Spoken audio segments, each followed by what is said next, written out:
Theravada collection on monastic law.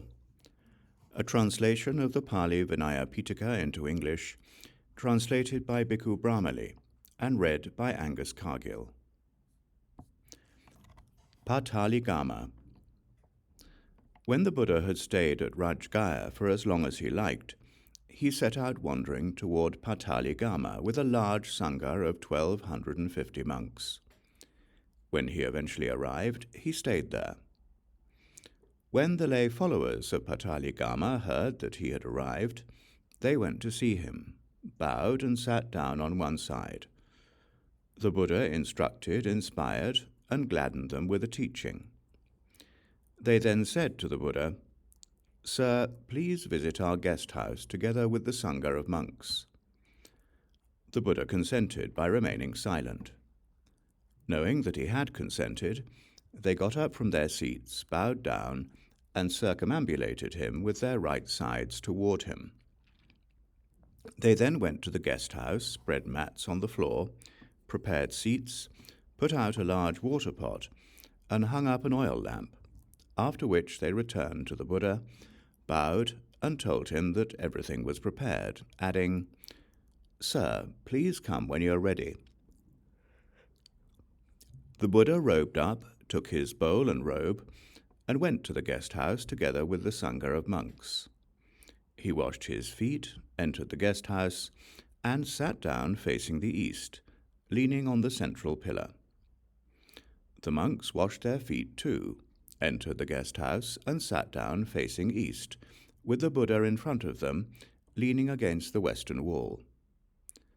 The lay followers of Pataligama followed suit and sat down facing west with the Buddha in front of them, leaning against the eastern wall. The Buddha then addressed those lay followers. There are these 5 dangers for one who is immoral because of failure in morality. Because of heedlessness, they lose much wealth. They get a bad reputation.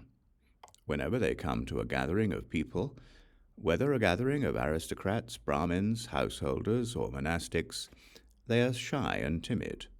They die confused. After death, they are reborn in a lower realm. There are these 5 benefits for one who is moral because of success in morality. Because of heedfulness, they gain much wealth. They get a good reputation. Whenever they come to a gathering of people, whether a gathering of aristocrats, Brahmins, householders, or monastics, they are confident and self-assured. They die with a clear mind. After death, they are reborn in heaven. The Buddha instructed, inspired, and gladdened them by teaching for much of the night. He then dismissed them, saying, "It's late. Please go when you are ready." Saying, "Yes, sir," they got up from their seats, bowed down, circumambulated him with their right sides toward him, and left. Soon after the lay followers of Pataligama had left, the Buddha entered an empty cubicle. Sunita and Vasakara.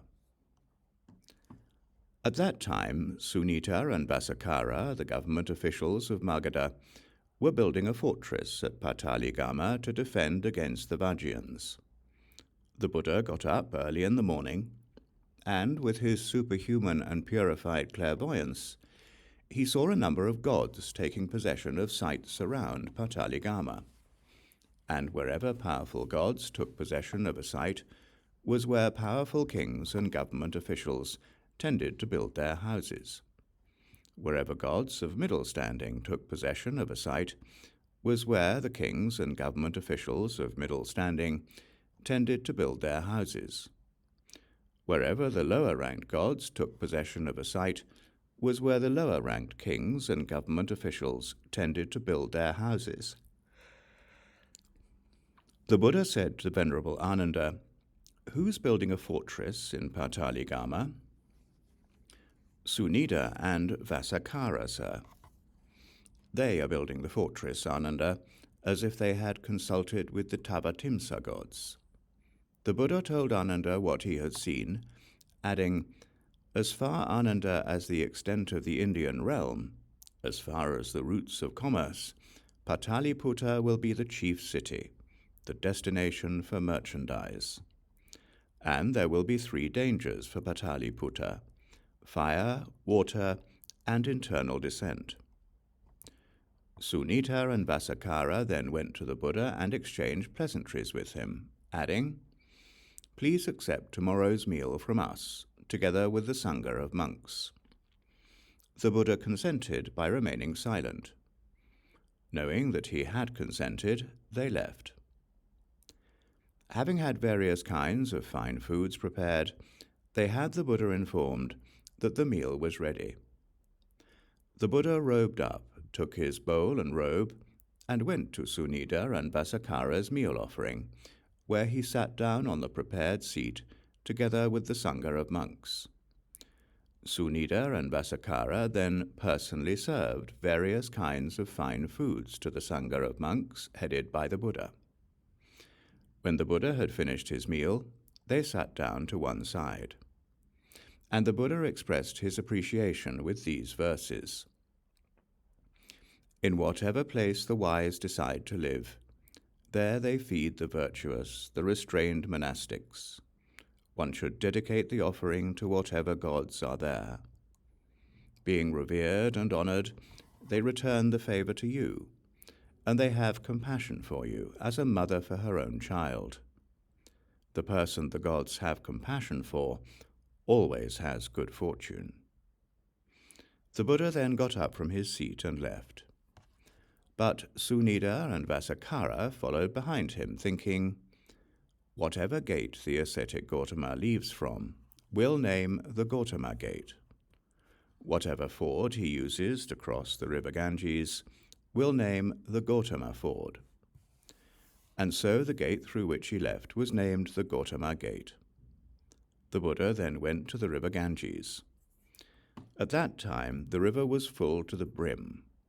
Among the people who wanted to cross, some were looking for a boat, some for a barge, and some were putting together a raft. The Buddha saw this.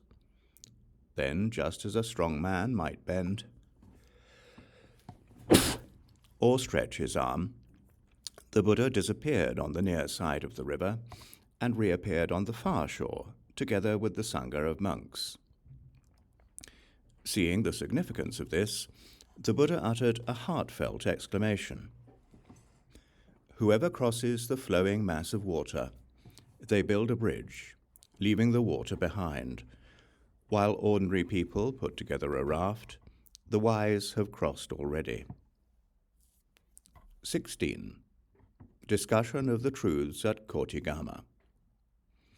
The Buddha then went to Kotigama and stayed there, and he addressed the monks.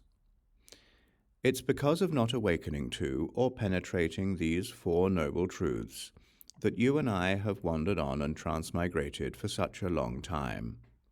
The noble truth of suffering, the noble truth of the origin of suffering, the noble truth of the end of suffering, the noble truth of the path leading to the end of suffering.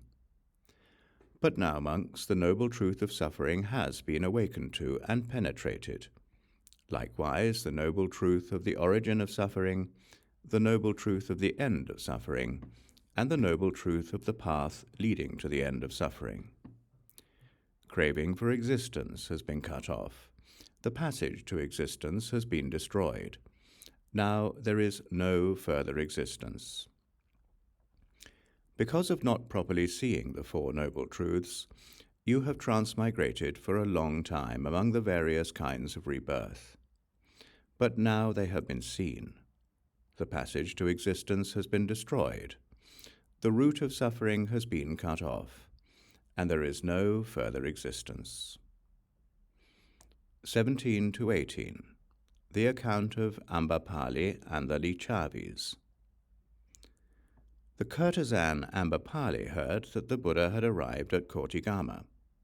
She had her best carriages harnessed, mounted one of them, and left Vesali to visit the Buddha. She went by carriage as far as the ground would allow, dismounted, and then approached the Buddha on foot. After bowing down to the Buddha, She sat down, and the Buddha instructed, inspired, and gladdened her with a teaching.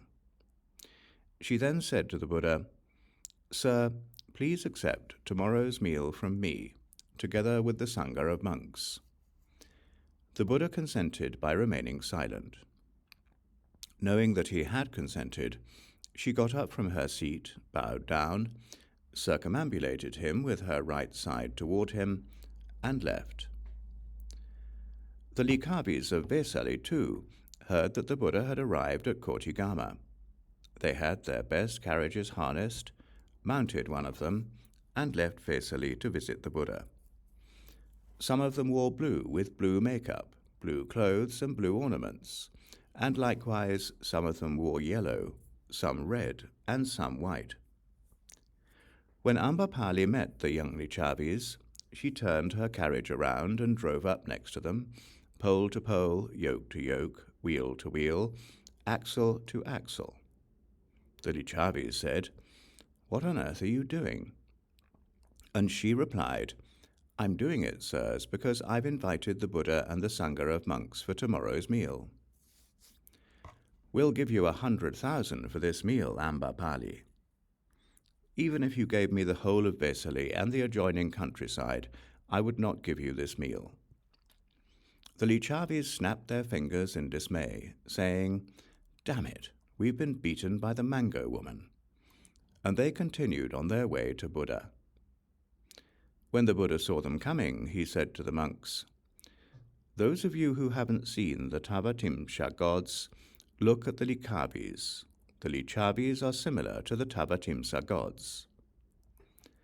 The Likhabis went by carriage as far as the ground would allow, dismounted, and then approached the Buddha on foot. After bowing down to the Buddha, they sat down, and the Buddha instructed, inspired, and gladdened them with a teaching.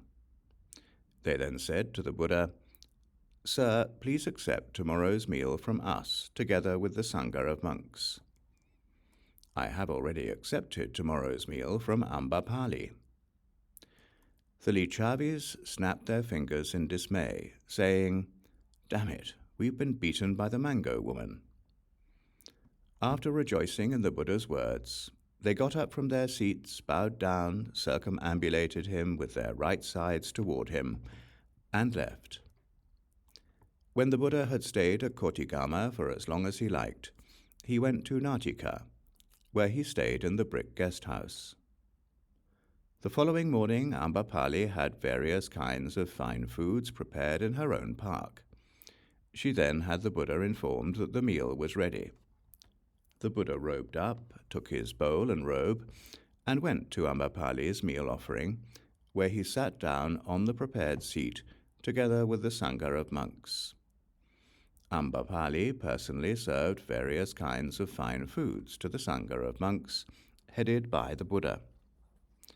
When the Buddha had finished his meal, she sat down to one side and said, "Sir, I give this mango grove to the Sangha of monks headed by the Buddha." The Buddha accepted the park. After instructing, inspiring, and gladdening her with a teaching, he got up from his seat and went to the great wood near Vesali, where he stayed in the hall with the peaked roof. The third section for recitation on the Likhabis is finished. 19. The account of General Siha. On one occasion, a number of well-known Likhabis were seated together in the public hall, praising the Buddha, the teaching, and the Sangha in many ways. Siha the general, a disciple of the Jains, was seated in that gathering. He thought, "No doubt that Buddha is perfected, a fully awakened one, since these well-known Likhabis praise the Buddha, the teaching, and the Sangha in this way. Why don't I go and visit that Buddha?" He then went to the Jain ascetic from Natika and said, "Sir, I wish to visit the ascetic Gautama." "But, Siha, why visit the ascetic Gautama, who believes that actions don't have results when you believe that they do? For the ascetic Gautama believes in inaction, teaches that, and trains his disciples in that." Siha's intention to go died down. The same sequence of events happened a second time. A third time, a number of well-known Lichavis were seated together in the public hall, praising the Buddha, the teaching, and the Sangha in many ways. Siha heard this, and he had the same thoughts as before. And it occurred to him, what can the Jain ascetics do to me, whether I get their permission or not?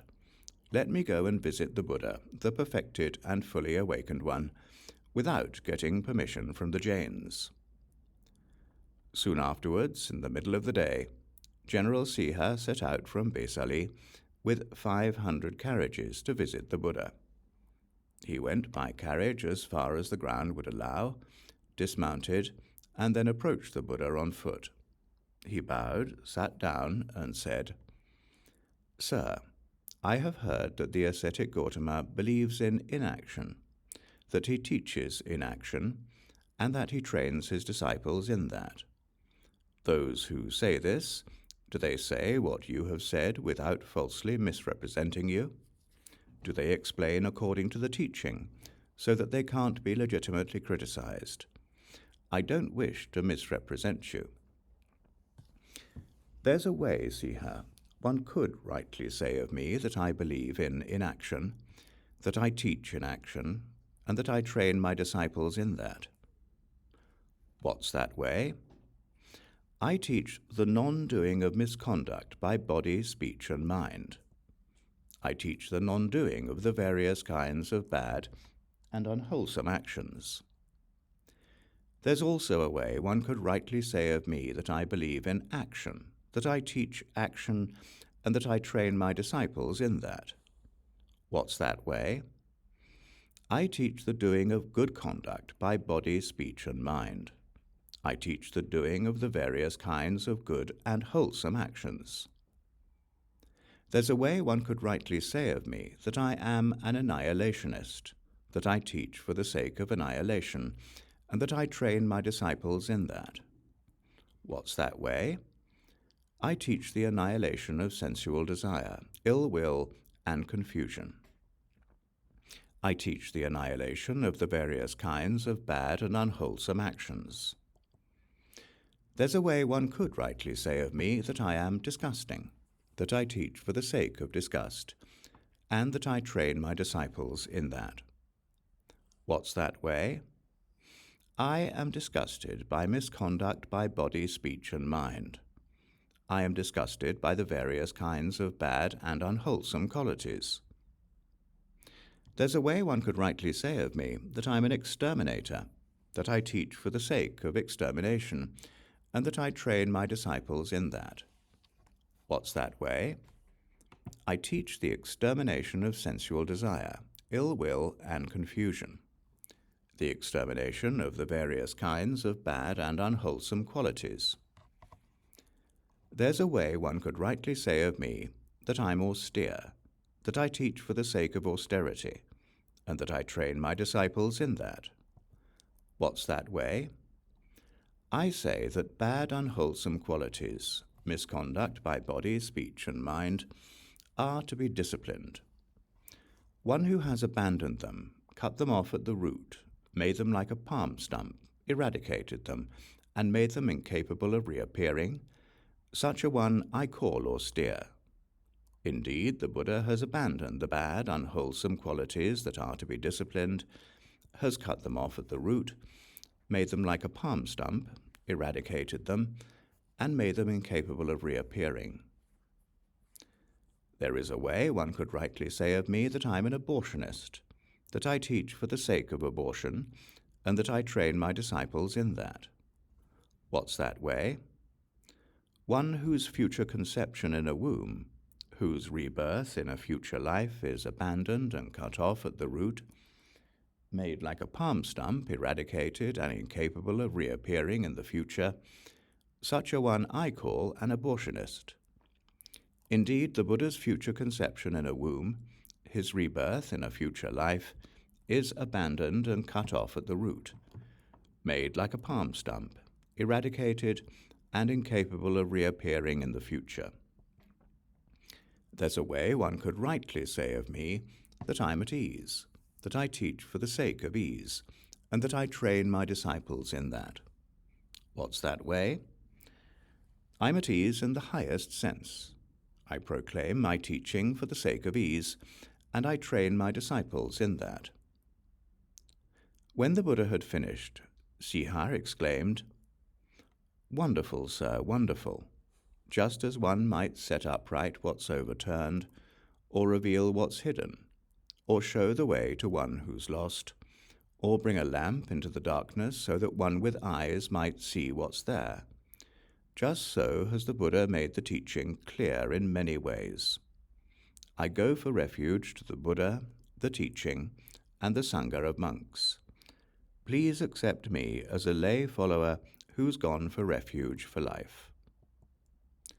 Consider it carefully, Sihar. It's good for well-known people such as yourself to reflect carefully. Now I'm even more pleased with you, sir. Had I become a lay follower of another religion, they would have carried a banner all over Vesali to proclaim it. But you tell me to consider it carefully. For the second time, I go for refuge to the Buddha, the teaching, and the Sangha of monks. Please accept me as a lay follower who's gone for refuge for life. For a long time, Sihar, your family has been a wellspring of support for the Jain ascetics. When they come to you, you should still consider giving them alms food. Now I'm even more pleased with you, sir. I had heard that you say that offerings should only be given to you and your disciples, not to anyone else, and only offerings given to you and your disciples are fruitful, not what's given to others. But in reality you encourage me to give to the Jain ascetics. Indeed, I shall know the right time for that. For the third time, I go for refuge to the Buddha, the teaching, and the Sangha of monks. Please accept me as a lay follower who's gone for refuge for life." The Buddha then gave Sihar a progressive talk on generosity, morality, and heaven, on the downside, degradation, and defilement of worldly pleasures, and he revealed the benefits of renunciation. When the Buddha knew that his mind was ready, supple, without hindrances, joyful and confident, he revealed the teaching unique to the Buddhas: suffering, its origin, its end, and the path. And just as a clean and stainless cloth absorbs dye properly, so too, while he was sitting right there, Sihar experienced the stainless vision of the truth. Anything that has a beginning has an end. He had seen the truth, had reached, understood, and penetrated it. He had gone beyond doubt and uncertainty, had attained to confidence, and had become independent of others in the teacher's instruction.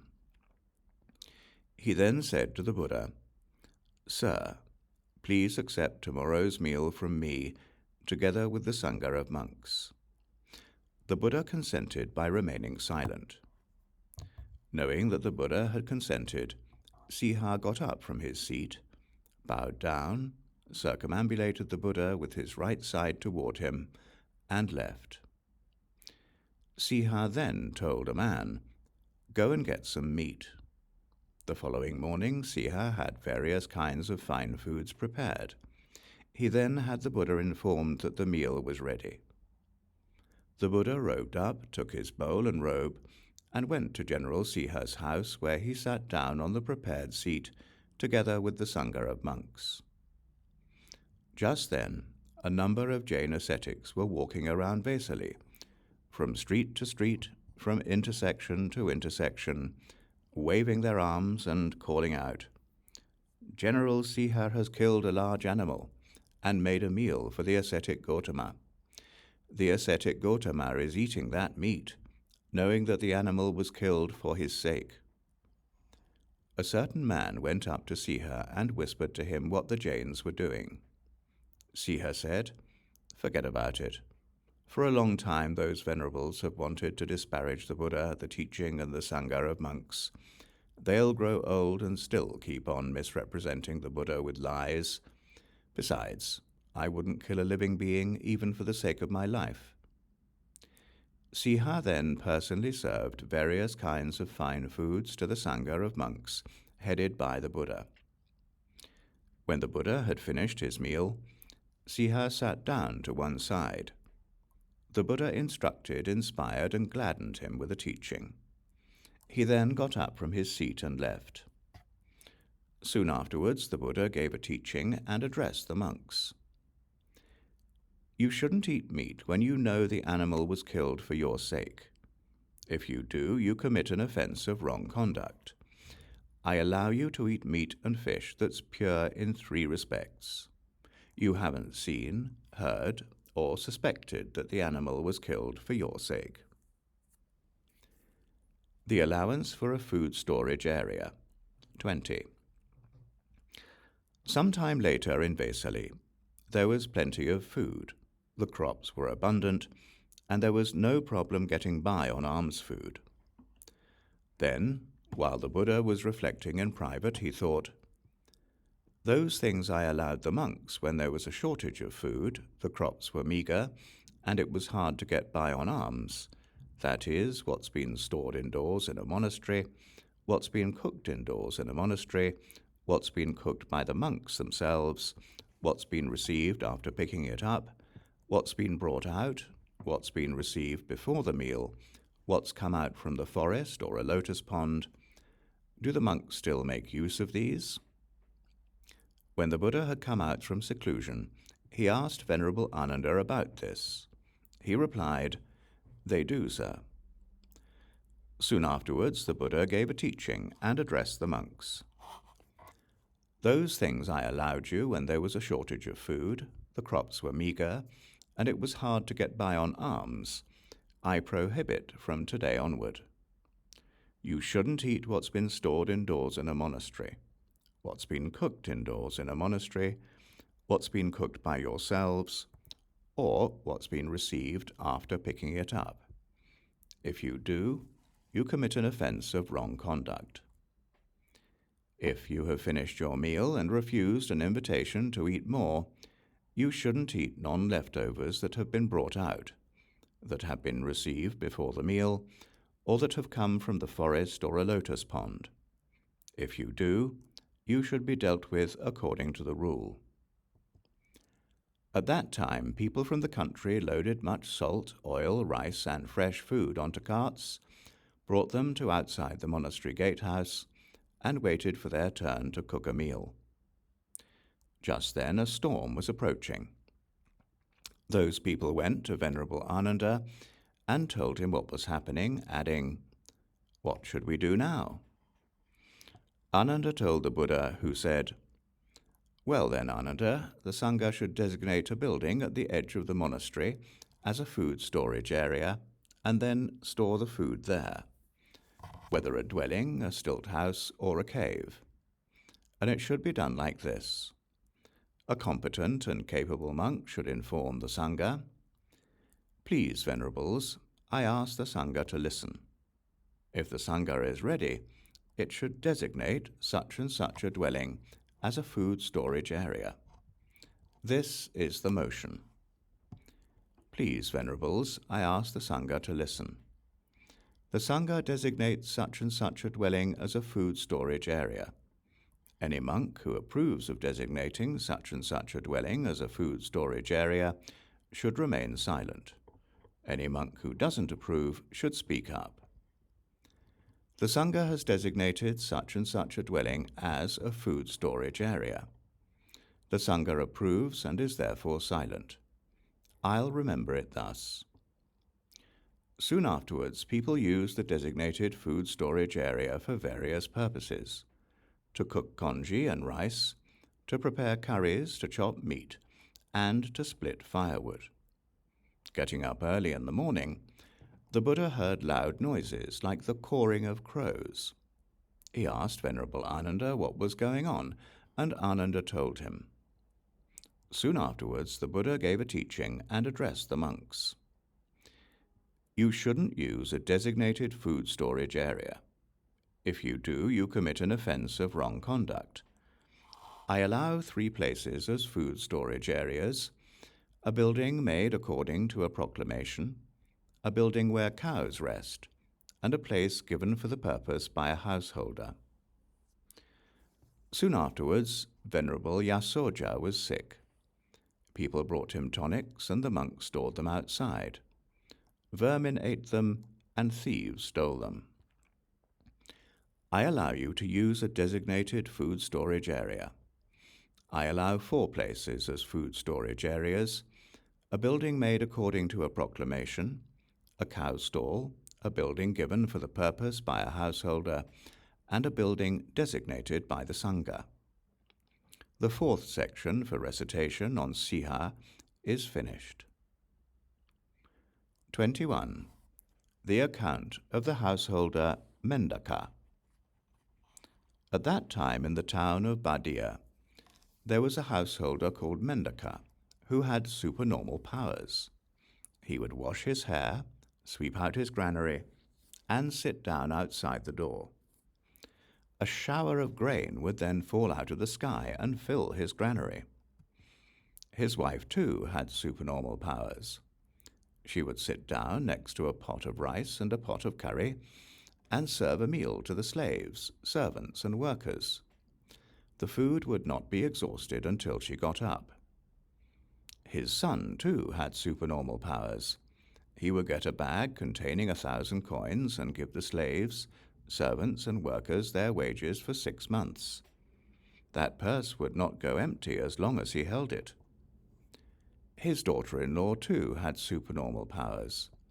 She would sit down next to a 4-liter basket and give out rice for 6 months to the slaves, servants, and workers. The rice would not be exhausted until she got up. Even his slave had supernormal powers.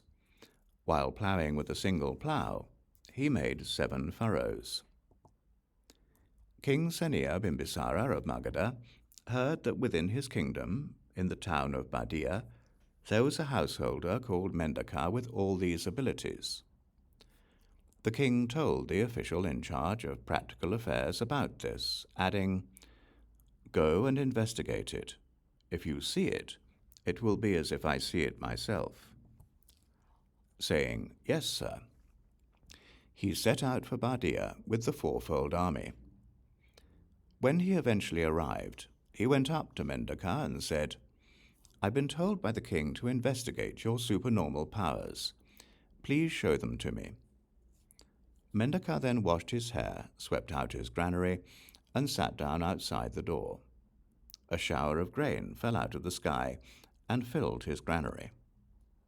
"Good. Now show me your wife's supernormal powers." Mendaka told his wife, "Please serve a meal to the 4-fold army." She sat down next to a pot of rice and a pot of curry and served a meal to the 4-fold army. The food was not exhausted until she got up. "Good. Now show me your son's supernormal powers." Mendaka told his son, "Please give wages for 6 months to the 4-fold army." He got a bag containing 1,000 coins and gave the 4-fold army its wages for 6 months. That purse did not go empty as long as he held it.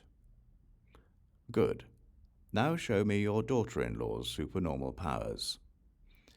Mendaka told his daughter-in-law, "Please give rice for 6 months to the 4-fold army." She sat down next to a 4-liter basket and gave rice for 6 months to the 4-fold army. The rice was not exhausted until she got up. "Good. Now show me your slave's supernormal powers."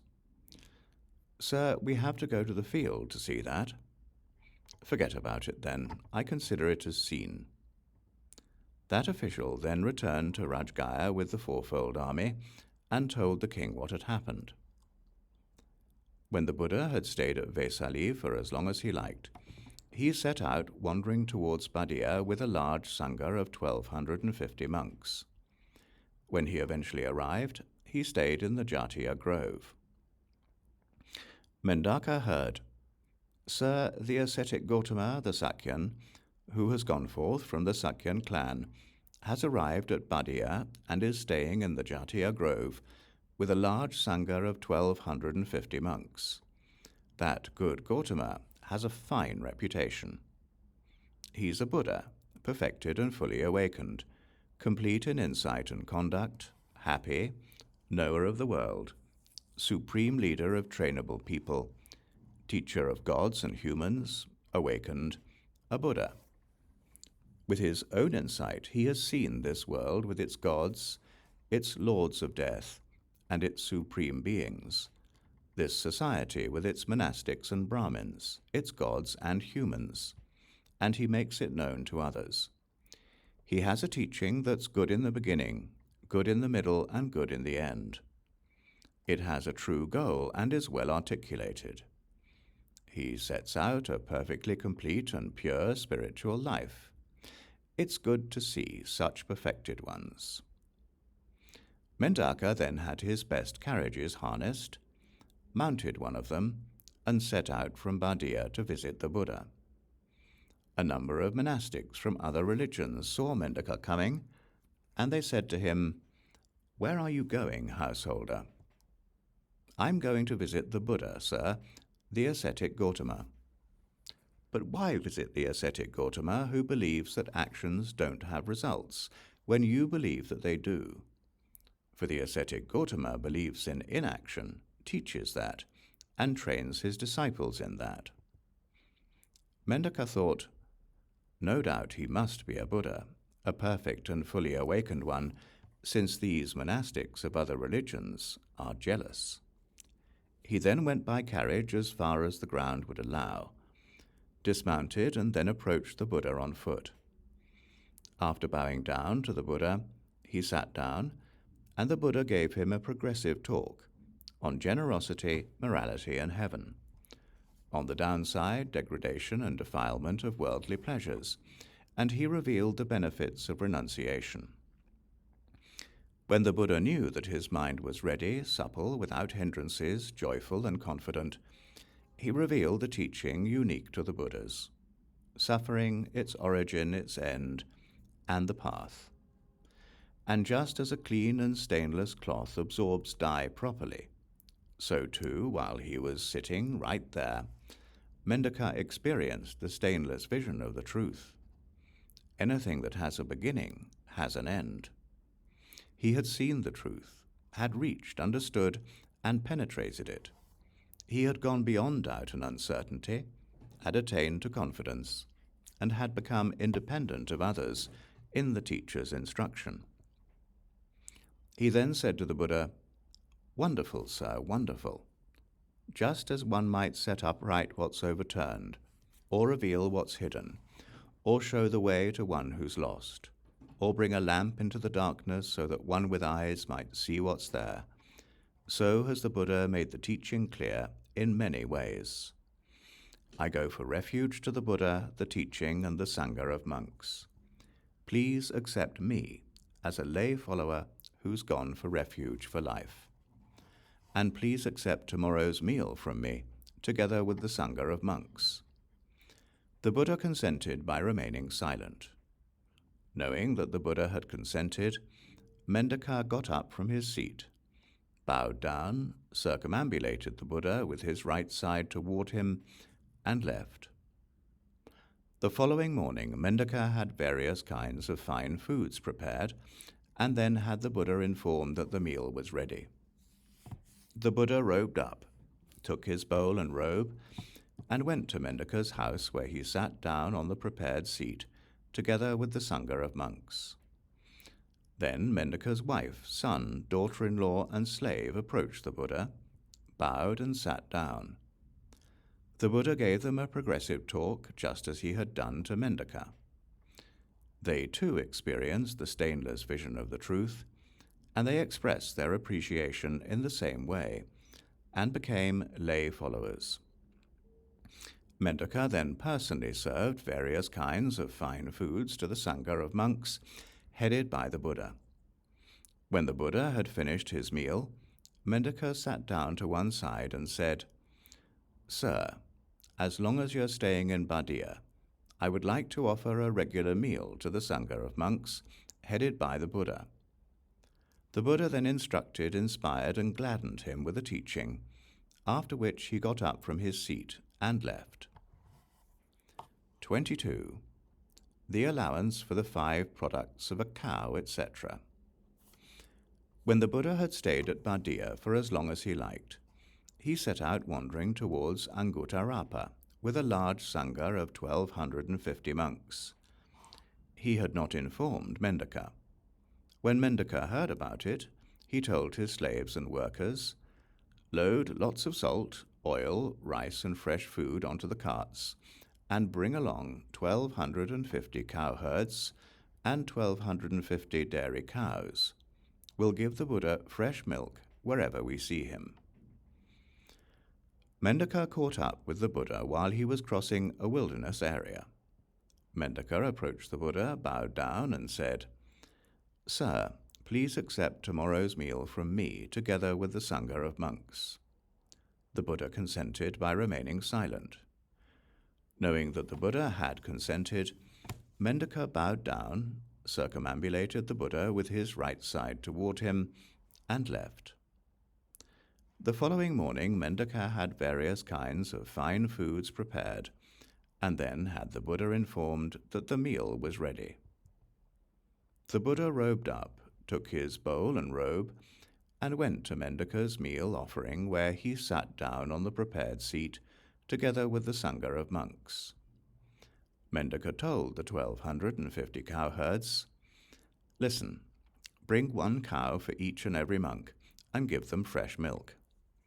Mendaka then personally served various kinds of fine foods to the sangha of monks, headed by the Buddha, and he gave them fresh milk. Being afraid of wrongdoing, the monks did not accept. The Buddha said, "Accept, monks, and drink." When the Buddha had finished his meal, Mendaka sat down to one side and said, "Sir, there are wilderness roads where there is little water and little food, where it's not easy to travel without provisions. Please allow provisions." The Buddha then instructed, inspired, and gladdened Mendaka with a teaching, after which he got up from his seat and left. Soon afterwards, the Buddha gave a teaching and addressed the monks. "I allow 5 products from cows: milk, curd, buttermilk, butter, and ghee. There are wilderness roads where there's little water and little food, where it's not easy to travel without provisions. I allow you to look for provisions, whatever you need of rice, mung beans, black gram, salt, sugar, oil, and ghee." There are people who have faith and confidence. They may deposit money with an attendant, saying, "With this, please get something allowable for the Venerable. I allow you to consent to anything allowable from that fund, but I say that under no circumstances should you look for or consent to gold, silver, or money." 23. The account of Kenia the dreadlocked ascetic. Wandering on, the Buddha eventually arrived at Apana. Kenia the dreadlocked ascetic heard, "The ascetic Gautama the Sakyan, who's gone forth from the Sakyan clan, has arrived at Apana." And he heard about the Buddha's qualities just as Mendaka had. He thought, "What should I take to the ascetic Gautama?" And it occurred to him, there are those ancient sages of the Brahmins, the creators and teachers of the Vedas, that is, Ataka, Vamaka, Vamadeva, Vesamita, Yamatagi, Angirasa, Bharadvaja, Vaseta, Kassapa, and Bhagu. The Brahmins at present still sing and proclaim the ancient verses that they sang, proclaimed and collected. Now those ancient sages abstained from eating at night and at the wrong time, yet they consented to certain drinks. The ascetic Gautama also abstains from eating at night and at the wrong time. It would be appropriate for him to consent to the same drinks. He then had a large quantity of drinks prepared. Lifting them with carrying poles, he went to the Buddha. he exchanged pleasantries with the Buddha and said, "Good Gautama, please accept these drinks. Please give them to the monks, Kenia." He did, but being afraid of wrongdoing, the monks did not accept them. The Buddha said, "Accept, monks, and drink." Kenia then personally served that large quantity of drinks to the Sangha of monks headed by the Buddha. When the Buddha had finished his meal, Kenia sat down to one side. The Buddha instructed, inspired, and gladdened him with the teaching, and Kenia said, "Good Gautama, please accept tomorrow's meal from me, together with the Sangha of monks." "The Sangha is large, Kenia. There are 1,250 monks, and you have faith in the Brahmins." Kenia acknowledged what the Buddha had said, but repeated his invitation a second time. The Buddha replied as before, and Kenia repeated his invitation a third time. The Buddha then consented by remaining silent. Knowing that the Buddha had consented, Kenia got up from his seat and left. Soon afterwards, the Buddha gave a teaching and addressed the monks. "I allow 8 kinds of drinks: mango drinks, rose apple drinks, drinks from bananas with seeds, drinks from seedless bananas, licorice drinks, grape drinks, drinks made from lotus tubers, and falsa fruit drinks. I allow juice from all fruits except grain. I allow juice from all leaves except the leaves of potherb. I allow juice from all flowers except licorice flowers. I allow sugarcane juice." The following morning, Kenia had various kinds of fine foods prepared in his own hermitage, and then had the Buddha informed that the meal was ready. The Buddha robed up, took his bowl and robe, and went to Kenia's hermitage, where he sat down on the prepared seat, together with the Sangha of monks.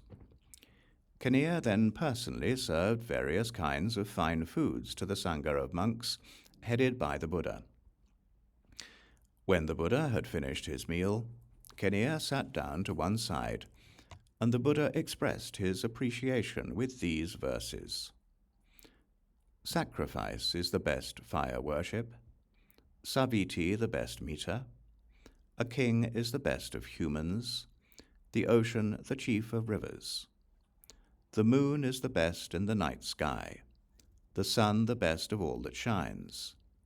But for those making offerings desiring merit, the Sangha is indeed the best." And the Buddha got up from his seat and left. 24. The account of Roja the Malian. When the Buddha had stayed at Apana for as long as he liked, he set out wandering towards Kusinara with a large Sangha of 1,250 monks. When the Malians of Kusinara heard that the Buddha was coming, they made an agreement that whoever did not go out to meet the Buddha would be fined 500 coins. At that time, Venerable Ananda had a friend called Roja the Malian. As the Buddha was approaching Kusinara, the Malians, including Roja, went out to meet him. Roja then went to Ananda and bowed, and Ananda said to him, "It's noble of you to come out to meet the Buddha." "I'm not doing this out of respect for the Buddha, the teaching, or the Sangha. I'm doing it because I would get fined by the Malians if I didn't." Ananda was disappointed with his friend. He went to the Buddha, bowed, sat down, and said, "Sir, Roja the Malian is a well-known person. It's of great benefit when such well-known people gain confidence in this spiritual path. Sir, please inspire confidence in Roja." "That's not difficult for the Buddha, Ananda." The Buddha then suffused Roja with a mind of loving kindness before getting up from his seat and entering his dwelling. When Roja was suffused with loving kindness, he acted just like a young calf looking for its mother. He went from dwelling to dwelling, from yard to yard, asking, "Venerables, where's the Buddha staying? The perfected and fully awakened one. I wish to see him." In that dwelling, Roja, with the closed door. Go there quietly and slowly. Enter the porch, clear your throat, and knock on the door. The Buddha will then open the door for you. Roja did just that, and the Buddha opened the door for him. He entered the dwelling, bowed, and sat down. The Buddha then gave him a progressive talk on generosity, morality, and heaven, on the downside, degradation and defilement of worldly pleasures, and he revealed the benefits of renunciation. When the Buddha knew that his mind was ready, supple, without hindrances, joyful and confident, he revealed the teaching unique to the Buddhas: suffering, its origin, its end, and the path. And just as a clean and stainless cloth absorbs dye properly, so too, while he was sitting right there, Roja experienced the stainless vision of the truth. Anything that has a beginning has an end. He had seen the truth, had reached, understood, and penetrated it. He had gone beyond doubt and uncertainty, had attained to confidence, and had become independent of others in the teacher's instruction. He then said to the Buddha, "Sir, please have the venerables accept robe cloth, alms food, dwellings, and medicinal supplies from me, and not from others." Roja, those who have seen the truth with a trainee's knowledge and vision, as you have, think like this. But listen, Roja, the monks will have to receive both from you and others.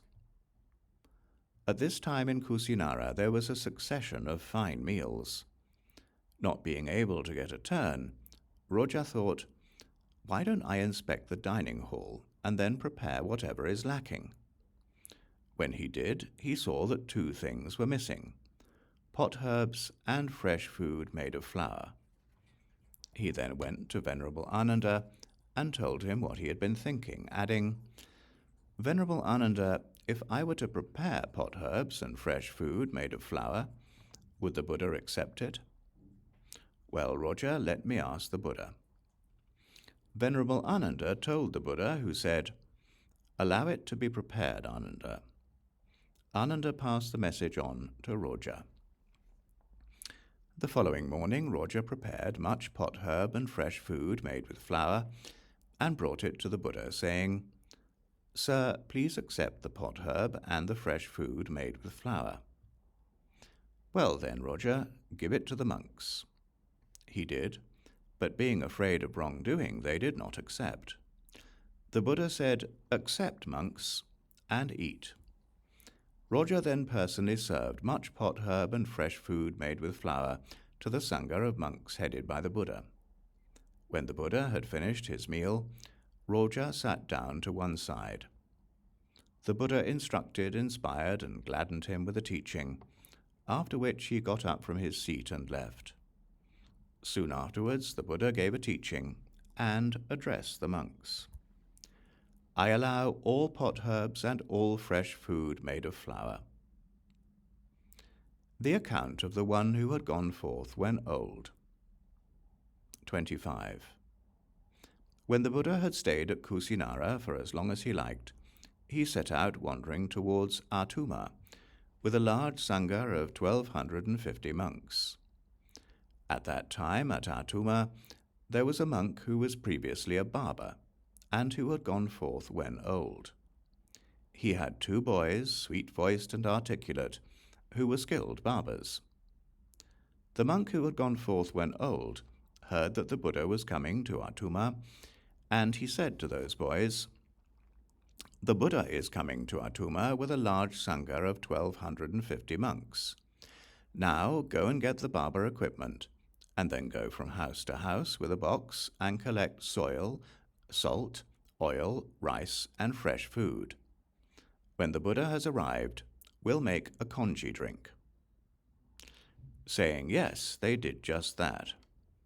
When people saw those sweet-voiced and articulate boys, they used their services even if they did not really want to, and they gave much in return. Soon the boys had collected a large amount of salt, oil, rice, and fresh food.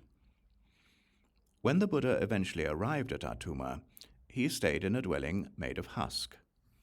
The following morning, that monk who had gone forth when old had much congee prepared and brought it to the Buddha, saying, "Sir, please accept the congee." When Buddhas know what is going on, sometimes they ask and sometimes not. They know the right time to ask and when not to ask. Buddhas ask when it is beneficial, otherwise not, for Buddhas are incapable of doing what is unbeneficial. Buddhas question the monks for two reasons: to give a teaching or to lay down a training rule. The Buddha then said to him, "Where does this congee come from?" He told him, and the Buddha rebuked him. "It's not suitable, foolish man. It's not proper. It's not worthy of a monastic. It's not allowable. It's not to be done.